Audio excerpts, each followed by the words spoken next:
सभी शिक्षक साथियों को इम्प्रेसिव स्टडी मंच पर हार्दिक स्वागत है। आज की इस वीडियो में हम लोग प्रधान शिक्षक की तैयारी से संबंधित जो डीएलएड के कोर्स में जो भी कुछ हमें पढ़ना है उससे संबंधित इकाई 2 के भाग 1 में निहित एक ऐसे चैप्टर है जिसका नाम है महात्मा गांधी हिंद स्वराज सामाजिक दर्शन और शिक्षा से संबंध, अर्थात महात्मा गांधी द्वारा रचित एक पुस्तक है जिसका नाम है हिंद स्वराज। और उस हिंद स्वराज के माध्यम से हमें क्या क्या चीज़ जानना है, उसमें गांधी जी का क्या योगदान रहा है और शिक्षा के क्षेत्र में गांधी जी का क्या योगदान रहा है, इन सभी चीज़ों को हम इस टॉपिक में पढ़ेंगे। इस टॉपिक में हम उन सभी बातों को समाहित कर दिया है जहाँ से एक भी प्रश्न छूटने वाला नहीं है। कारण ये है कि हर एक सेंटेंस में 1 से 2 ऑब्जेक्टिव क्वेश्चन अवश्य बनेंगे। इससे अधिक बन सकता है लेकिन कम नहीं बन सकता है। तो अगर इस टॉपिक को ध्यान से समझ लिया जाए तो इससे बाहर कुछ भी नहीं आने वाला है। तो चलिए चलते हैं, देखते हैं कि इस टॉपिक में आखिर क्या क्या चीज़ है, क्या क्या हमें पढ़ना है। तो सबसे पहले हमें पढ़ना है हिंद स्वराज के बारे में। आखिर हिंद स्वराज क्या है, ठीक है।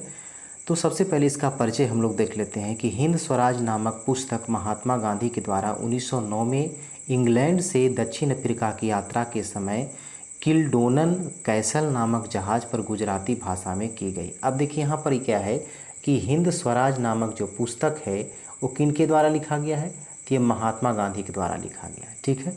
ये कब लिखा गया है, तो 1909 ईस्वी में लिखा गया है। अब ये कौन से समय में लिखा जाता है, तो इंग्लैंड से दक्षिण अफ्रीका की यात्रा के समय किल्डोनेन कैसल नामक जहाज़ पर लिखा गया। जब महात्मा गांधी इंग्लैंड से दक्षिण अफ्रीका की यात्रा पर थे तो जिस जहाज़ पर बैठे थे उस जहाज़ का नाम क्या था, किल्डोनन कैसल। अगर पूछेगा कि हिंद स्वराज जो पुस्तक लिखा गया है और किस समय लिखा गया था, तो इंग्लैंड से जब दक्षिण अफ्रीका की यात्रा पर थे किस जहाज़ पर लिखा गया था, तो किल्डोनेन कैसल नामक जहाज़ था। और किस भाषा में लिखा गया था, ये हिंद स्वराज जो है महात्मा गांधी के द्वारा जो रचित पुस्तक है, ये पुस्तक किस भाषा में लिखा गया है, तो कौन सी भाषा में लिखा गया था, ये था गुजराती भाषा, ठीक है। अब इसका गुजराती भाषा में इसकी रचना की गई और इसका अंग्रेजी में अनुवाद किसने किया था, तो देखिए यहाँ पर लिखा हुआ है कि इसका अंग्रेजी में अनुवाद महात्मा गांधी ने क्या किए थे, स्वयं किए थे। लेकिन हिंदी में जो अनुवाद किया गया था, ये हिंदी में अनुवाद करने वाले व्यक्ति का नाम क्या था, अमृतलाल ठाकुरदास नागवटी, ठीक है। फिर से इसे देख लिया जाए कि हिंद स्वराज नामक पुस्तक की रचना किसने की थी, तो महात्मा गांधी ने। कब किया गया था, तो 1909 ईस्वी में। और ये किस दौरान किया जाता है, तो इंग्लैंड से जब दक्षिण अफ्रीका की यात्रा पर एक जहाज़ के द्वारा महात्मा गांधी आते हैं तो उस जहाज़ का नाम क्या था, किल्डोनेन कैसल जहाज़ था। उसी जहाज़ पर हिंद स्वराज पुस्तक का गुजराती भाषा में रचना की जाती है और इसका जो अंग्रेजी में अनुवाद किया गया वो भी महात्मा गांधी के द्वारा ही किया गया। लेकिन हिंदी में जो इसका अनुवाद किया जाता है वो किन के द्वारा किया जाता है, अमृतलाल ठाकुरदास नागवटी के द्वारा। अब इस पुस्तक के जो संपादक और पाठक के बारे में अगर पूछा जाए कि इस पुस्तक के संपादक कौन थे और पाठक कौन थे, तो संपादक भी महात्मा गांधी ही थे और ये जो है ना पाठक जो थे वो भी महात्मा गांधी ही थे। तो देखा जाए कि इसमें क्या है कि एक एक सेंटेंस में कई ऑब्जेक्टिव क्वेश्चन बन रहे हैं, तो इसे अगर ध्यान से पढ़ा जाए तो एक भी ऑब्जेक्टिव क्वेश्चन छूटने वाला नहीं है। अब चलिए चलते हैं इसके आगे। अब इसके आगे क्या है कि यह पुस्तक जो है ना इंडियन ओपिनियन में सबसे पहली बार प्रकाशित हुआ था। यह पुस्तक इंडियन ओपिनियन में सबसे पहली बार प्रकाशित हुआ था। अगर पूछेगा कि हिंद स्वराज नामक जो पुस्तक था सबसे पहले किस में प्रकाशित हुआ था, तो इंडियन ओपिनियन में प्रकाशित हुआ था। अंग्रेज़ों ने इसे राजद्रोह घोषित करके, ठीक है ना, इसके क्या कह दिया कि राजद्रोह घोषित सामग्री है, ऐसा कह के इस पर प्रतिबंध लगा दिया गया। अब इसके बाद हिंद स्वराज जो पुस्तक है इसकी कुछ अपने आप में विशेषता है। अब क्या विशेषता है, तो सबसे पहले ये देखा जाए कि हिंद स्वराज नामक जो पुस्तक था ये अमेरिका में किस नाम से प्रकाशित हुआ था, तो अमेरिका में जो प्रकाशित हुआ था तो इस पुस्तक का नाम था सरमन ऑन द सी, ठीक है ना। इस पुस्तक का नाम क्या था, सरमन ऑन द सी। ये कहाँ प्रकाशित हुआ था इस नाम से, तो अमेरिका में हुआ था। फिर इसके बाद है कि हिंद स्वराज जो पुस्तक है इसमें कुल अध्यायों की संख्या कितनी है, तो कुल अध्यायों की संख्या कितनी है? 20 है। अब देखा जाए इस पुस्तक की प्रस्तावना में क्या है कि गांधी जी 3 सदस्यों ने, यहाँ पर क्या होगा, यहाँ पर उद्देश्यों होगा, ठीक है ना। इसमें 3 प्रमुख उद्देश्यों को लिखा है। जैसे क्या क्या उद्देश्य था, तो सबसे पहला है कि देश की सेवा करना, सत्य की खोज करना और उसी के मुताबिक क्या है, कार्य करना। ये 3 उद्देश्य को कहाँ लिखा गया है, तो हिंद स्वराज की पुस्तक की प्रस्तावना में गांधी जी के द्वारा जो है ये 3 उद्देश्य लिखा गया है। इसके बाद है कि यह पुस्तक की एक और विशेषता है कि यह पुस्तक देश धर्म की जगह प्रेम धर्म को सिखाती है, ठीक है ना। यहाँ पर देश नहीं होगा, यहाँ पर द्वेष है, ठीक है। तो द्वेष धर्म की जगह क्या सिखाती है, प्रेम धर्म को सिखाती है। फिर उसके बाद है कि हिंसा की जगह आत्म बलिदान को सिखाती है। फिर है और यह पुस्तक संवाद के रूप में लिखी गई है। किस रूप में लिखी गई है, तो संवाद के रूप में लिखी गई है। अब फिर से इसकी विशेषता को देख लिया जाए कि हिंद स्वराज नामक पुस्तक जो है अमेरिका में भी प्रकाशित हुआ था, तो वहाँ किस नाम से प्रकाशित हुआ था, तो सरमन ऑन द सी के नाम से। हिंद स्वराज में कुल अध्यायों की संख्या कितनी है, तो 20 है। हिंद स्वराज नामक जो पुस्तक, इसकी प्रस्तावना में महात्मा गांधी ने कितने उद्देश्यों को लिखा है, तो 3 उद्देश्यों को लिखा है। देश की सेवा करना, सत्य की खोज करना और उसी के मुताबिक क्या है, कार्य करना। यह पुस्तक और क्या हमें सिखाती है कि यह पुस्तक हमें द्वेष धर्म के जगह क्या सिखाती है, प्रेम धर्म को सिखाती है। इसके बाद हिंसा की जगह क्या सिखाती है, आत्म बलिदान को सिखाती है। और ये पुस्तक जो लिखी गई है किस रूप में है, तो ये पुस्तक संवाद के रूप में लिखी गई है। अब इसके आगे देखते हैं, इसका आगे जो है अंतर्राष्ट्रीय अहिंसा दिवस और महात्मा गांधी के जन्म दिवस में कुछ संबंध, ठीक है ना। अब देखा जाए कि अंतर्राष्ट्रीय अहिंसा दिवस जो हम लोग मनाते हैं और महात्मा गांधी का जो जन्म दिवस है ये 2 अक्टूबर है। ये महात्मा गांधी का जन्म दिवस किस दिन है, तो 2 अक्टूबर को है। और 2 अक्टूबर को और कौन सा दिवस हम मनाते हैं, यही दोनों में संबंध देखना है। तो महात्मा गांधी के जन्म दिवस पर यानी 2 अक्टूबर को ही अंतर्राष्ट्रीय अहिंसा दिवस मनाया जाता है। किस दिन मनाया जाता है, तो 2 अक्टूबर को हम लोग अंतर्राष्ट्रीय अहिंसा दिवस मनाते हैं।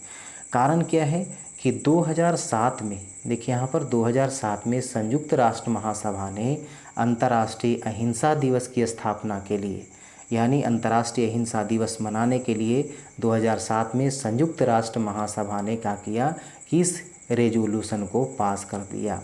इसी कारण से क्या है कि 2 अक्टूबर को अंतर्राष्ट्रीय अहिंसा दिवस के रूप में मनाया जाता है और 2 अक्टूबर को ही महात्मा गांधी का जन्म दिवस मनाते हैं, ठीक है। अब इसके आगे चलते हैं।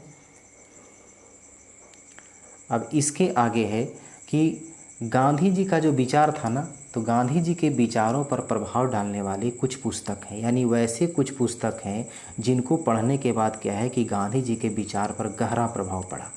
वो कौन कौन से पुस्तक हैं, तो सबसे पहले देखा जाए लियो टॉल्स्टॉय द्वारा लिखित पुस्तक। तो लियो टॉल्स्टॉय द्वारा लिखित पुस्तक जो है बहुत सा पुस्तक है। एक है वार एंड पीस, फिर Anna Karenina, the death of Ivan Ilyich, फिर है क्या कि kingdom of God is within you, तथा जॉन रस्किन के द्वारा। अब देखा जाए यहाँ पर क्या था कि लियो टॉल्स्टॉय के द्वारा कौन कौन सी पुस्तक थी, war and peace, Anna Karenina, the death of Ivan Ilyich, kingdom of God is within you, तथा जॉन रस्किन के द्वारा कौन सी पुस्तक है, अन टू द लास्ट, फिर क्या है द स्टोन्स ऑफ वेनिस, फिर यहाँ से अलग है मॉडर्न पेंटर्स, ठीक है, द 7 लैम्प्स ऑफ आर्किटेक्चर आदि ने गांधी जी के विचारों पर गहरा प्रभाव डाला। यानी लियो टॉल्स्टॉय के द्वारा जो लिखित पुस्तक है उसके द्वारा गांधी जी के विचार में बदलाव आया। फिर इसके बाद है कि रस्किन द्वारा जो लिखित पुस्तक है उसके द्वारा भी गांधी जी के विचारों पर गहरा प्रभाव पड़ा। अब यहाँ पर एक चीज़ और देखा जाए, जो अन टू द लास्ट है, ये जो पुस्तक इसके द्वारा जॉन रस्किन के द्वारा जो लिखित है, तो इस पुस्तक को महात्मा गांधी ने अनुवाद किया और उसका नाम सर्वोदय रखा। क्या रखा, देखा जाए कि गांधी जी ने जब इसको अनुवाद किया तो अनुवाद करने के बाद इस पुस्तक का नाम क्या हो गया, सर्वोदय। अब इसे पढ़ने के कुछ दिन बाद देखिए महात्मा गांधी में क्या परिवर्तन होता है। अन टू द लास्ट जो पुस्तक है उसको पहले तो अनुवाद कर दिए गांधी जी और उसके बाद उसका नाम क्या रखा है, सर्वोदय। तो इस पुस्तक को कुछ दिन पढ़ने के बाद क्या है कि यहाँ से 14 मील दूर स्थित जो है ना फिनिक्स रेलवे स्टेशन था, तो उस स्टेशन के पास ज़मीन खरीद करके महात्मा गांधी क्या करते हैं, फिनिक्स आश्रम की स्थापना करते हैं। अब यहाँ पर देखिए क्या क्या ऑब्जेक्टिव बनेगा। तो सबसे पहले क्या है कि महात्मा गांधी के विचारों पर गहरा प्रभाव डालने वाला जो पुस्तक था वार एंड पीस, ये किसकी रचना है, तो लियो टॉल्स्टॉय की। इस तरह से इसमें लियो टॉल्स्टॉय की बहुत से पुस्तक है, किसी का नाम इसमें पूछ देगा। फिर है मान लीजिए कि जॉन रस्किन के द्वारा जो लिखित पुस्तक है अन टू द लास्ट, तो अन टू द लास्ट जो है इसको महात्मा गांधी ने अनुवाद करके इसका नया नाम क्या दिया था, तो क्या नया नाम दिया था, तो सर्वोदय रखा था। फिर इसके बाद है कि फिनिक्स आश्रम की स्थापना किसने की थी, तो फिनिक्स आश्रम की स्थापना महात्मा गांधी के द्वारा किया गया था। ये कहाँ था, तो फिनिक्स रेलवे स्टेशन के पास। ये किनके ज़मीन में किए थे, तो वो ज़मीन गांधी जी खुद खरीदे थे और उसी ज़मीन में क्या किए थे कि फिनिक्स आश्रम की स्थापना किए थे। अब इसके बाद आगे चलते हैं, आगे क्या है, अब इसके बाद है महात्मा गांधी और शिक्षा दर्शन, यानी महात्मा गांधी के अनुसार शिक्षा के संबंध में क्या क्या कहा गया है उस बात को हमने यहाँ पर नोट किया है।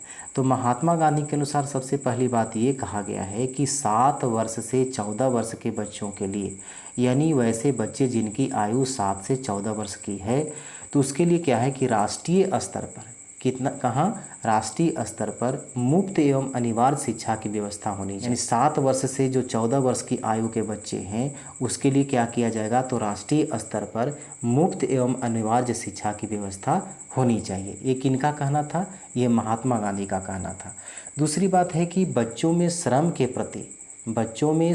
प्रति निष्ठा एवं आत्मनिर्भरता का भाव रहे, इसके लिए शिक्षा को जोड़ना चाहिए। अब यहाँ पर ये चीज़ देखा जाए कि बच्चों में श्रम के प्रति, तो श्रम के प्रति के मतलब क्या हो गया कि इसमें बुनियादी शिक्षा को इसमें बढ़ावा दिया गया है। यानी बच्चों को अगर श्रम के प्रति निष्ठा है, आत्मनिर्भरता है, तो इसके लिए शिक्षा को उससे जोड़ देनी चाहिए। किसका कहना था, तो ये महात्मा गांधी का कहना था। फिर गांधी जी के अनुसार शिक्षा योजना जो है ना, तो शिक्षा योजना में जो अंग्रेजी शिक्षण पद्धति है इसको किस स्तर पर जोड़ना चाहिए, तो ये माध्यमिक स्तर पर होना चाहिए, प्राथमिक स्तर पर नहीं होना चाहिए। ये गांधी जी का कहना कि शिक्षा योजना में जो अंग्रेजी शिक्षण पद्धति है, तो अंग्रेजी शिक्षण को कहाँ से जोड़ना चाहिए, तो ये माध्यमिक स्तर पर होना चाहिए, प्राथमिक स्तर पर नहीं होना चाहिए। इसके बाद गांधी जी ने शिक्षा का सर्वप्रथम उद्देश्य व्यक्तित्व विकास को माना है। अब यहाँ पर देखिए व्यक्तिगत, यहाँ पर व्यक्तित्व होगा, ठीक है ना। गांधी जी ने शिक्षा को सर्वप्रथम उद्देश्य क्या माना है, ऐसे तो उद्देश्य शिक्षा का बहुत सा है, लेकिन सबसे पहला जो उद्देश्य गांधी जी माने हैं वो क्या है कि व्यक्तित्व का विकास है। अर्थात कहने का मतलब ये हो गया, देखिए यहाँ पर क्या है कि शिक्षा का अभिप्राय क्या है कि बालक और मनुष्य के शरीर, मन और आत्मा के उत्तम विकास से है। यानी शिक्षा कैसी होनी चाहिए, शिक्षा ऐसी होनी चाहिए कि बालक और मनुष्य के शरीर, मन और आत्मा का ये उच्चतम विकास हो। अब इसके बाद क्या आता है, क्या कि महात्मा गांधी के अनुसार शिक्षक में अनेक प्रकार के गुण होनी चाहिए।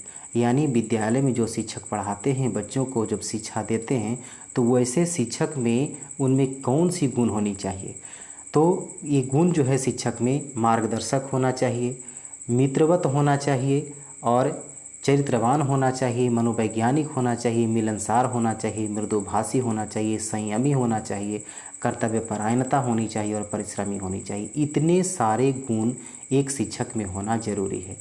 ये किनका कहना था, ये महात्मा गांधी का कहना था।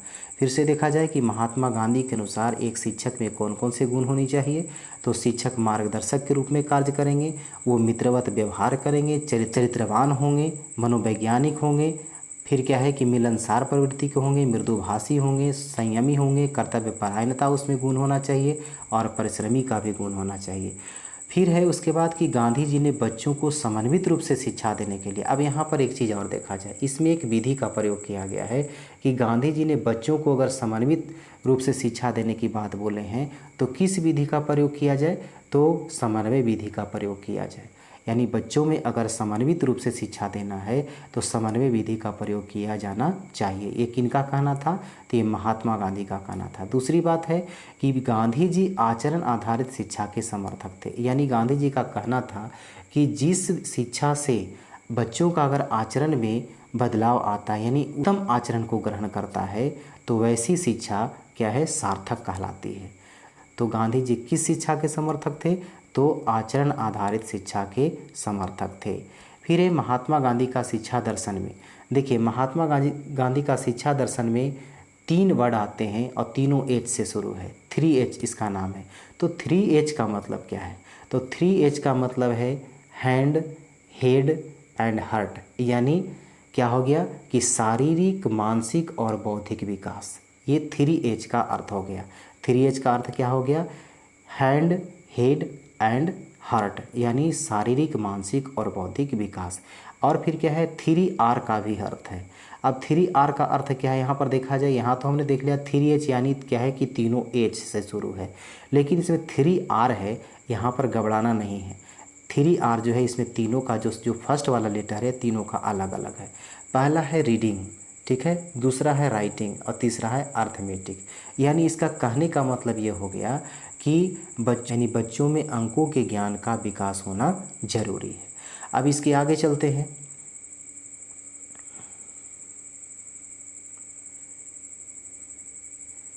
इसके आगे है कि महात्मा गांधी ने नवंबर 1920 ईस्वी में अहमदाबाद में गुजरात विद्यापीठ की स्थापना की। अब यहाँ पर ये देखा जाए, महात्मा गांधी के द्वारा एक विद्यालय की स्थापना की गई। उस विद्यालय का नाम क्या था, गुजरात विद्यापीठ। ये कहाँ था, अहमदाबाद में था। ये कब किया गया था, तो 1920 ईस्वी में किया गया था। गांधी जी के द्वारा स्थापित विद्यापीठ में, अब यहाँ पर ये देखा जाए कि गांधी जी के द्वारा स्थापित विद्यापीठ में कौन कौन से सिद्धांत वहाँ पर अपनाए जा रहे थे, यानी विद्यापीठ में जो सिद्धांत थे वो कौन कौन से सिद्धांत थे। तो सबसे पहला जो सिद्धांत था कि सत्य और अहिंसा, क्या था, सत्य और अहिंसा। दूसरी बात क्या थी कि श्रम की गरिमा को महत्व देते हुए शारीरिक श्रम में योगदान, यानी श्रम की गरिमा को महत्व देते हुए शारीरिक श्रम में योगदान, यानी यहाँ पर एक बुनियादी शिक्षा पर भी जोर दिया जा रहा था। सभी धर्मों की समानता, यानी क्या सिखाया जाता था वहाँ कि सभी धर्म आपस में एक समान है। सीखने के माध्यम में मातृभाषा का प्रयोग करना। अब और क्या है कि उस विद्यापीठ में एक और सिद्धांत था कि पढ़ाने का जो माध्यम होगा, बच्चों को सीखने का जो माध्यम होगा वो क्या होगा, मातृभाषा होगा। तो इस प्रकार क्या है कि गांधी जी के द्वारा जो विद्यापीठ स्थापित किए गए थे उसमें कौन कौन से सिद्धांत थे, तो सबसे पहला क्या होगा कि सत्य और अहिंसा, श्रम की गरिमा को महत्व देते हुए शारीरिक श्रम में योगदान, और सभी धर्मों को एक समान समझना, और सीखने का जो माध्यम होगा वो मातृभाषा का प्रयोग किया जाएगा। फिर इसके बाद है कि महात्मा गांधी की और कुछ प्रमुख रचना है, इसके बारे में क्वेश्चन पूछा जाता है। जैसे एक तो पढ़ लिए हम लोग हिंद स्वराज के बारे में, तो हिंद स्वराज किन की रचना है, महात्मा गांधी की रचना है। इसके अलावा और क्या है, इसके अलावा है कि सत्य के साथ मेरे प्रयोग, ये भी महात्मा गांधी के द्वारा ही रचित पुस्तक है। फिर इसके बाद आता है कुछ कथन है महात्मा गांधी का कि क्रूरता का उत्तर क्रूरता से देने का अर्थ होता है अगर कोई व्यक्ति जो क्रूर व्यक्ति हो, यानी क्रूरता के साथ हमें व्यवहार करता हो, अगर हम उसके व्यवहार को हम भी क्रूरता के साथ अगर उसका जवाब दें, तो इसका अर्थ ये हो गया कि हमने नैतिक और बौद्धिक मूल्यों को पतन कर दिया। ये बौद्धिक और जो नैतिक मूल्य था वो हमारा पतन हो गया। तो गांधी जी का कहना है कि क्रूरता का जवाब क्रूरता से नहीं देना चाहिए। फिर इसके बाद कुछ विचार थे गांधी जी का। विचार में क्या आता है कि सत्य, अहिंसा, सेवा, सत्याग्रह, निर्भयता, ये जीवन के उद्देश्य हैं, ठीक है ना। अभी हमने उधर क्या देखा कि शिक्षा का जो मुख्य उद्देश्य था वो क्या था कि व्यक्तित्व का विकास करना। अब यहाँ पर देखिए जीवन के क्या उद्देश्य है, यहाँ पर जीवन के उद्देश्य महात्मा गांधी जी बता रहे हैं कि जीवन के जो उद्देश्य है सत्य है, अहिंसा है, सेवा, सत्याग्रह और निर्भयता है। फिर उसके बाद फिर क्या है कि इनका विचार एक और था कि यदि गलती करने की आज़ादी न हो तो आज़ादी का कोई अर्थ नहीं है। कहने का मतलब ये हो गया कि गलती करने से क्या होता है, उसमें सुधार करने की संभावना होती है, यानी जब तक गलती होगा नहीं तब तक उसे कुछ सीख मिलने वाला नहीं है और फिर कुछ अच्छा करने का मौका नहीं मिल पाएगा। इसलिए क्या है कि गलती करने की आज़ादी हो तब ठीक है, लेकिन अगर गलती करने की आज़ादी न हो तो इसका कोई अर्थ नहीं है। एक इनका कहना था, ये महात्मा गांधी का कहना था। तो इस तरह से इस टॉपिक में हर एक लाइन में क्या है कि 1 से 2 क्वेश्चन ऑब्जेक्टिव ज़रूर बनते हैं, और जो इस चैप्टर से समाहित है और उम्मीद है कि इससे एक भी प्रश्न छूटने वाला नहीं है। अब इसके बाद फिर जो है ना हम अगले वीडियो में अगले टॉपिक को लेकर के आएंगे। फिर मिलते हैं हम अगले वीडियो में।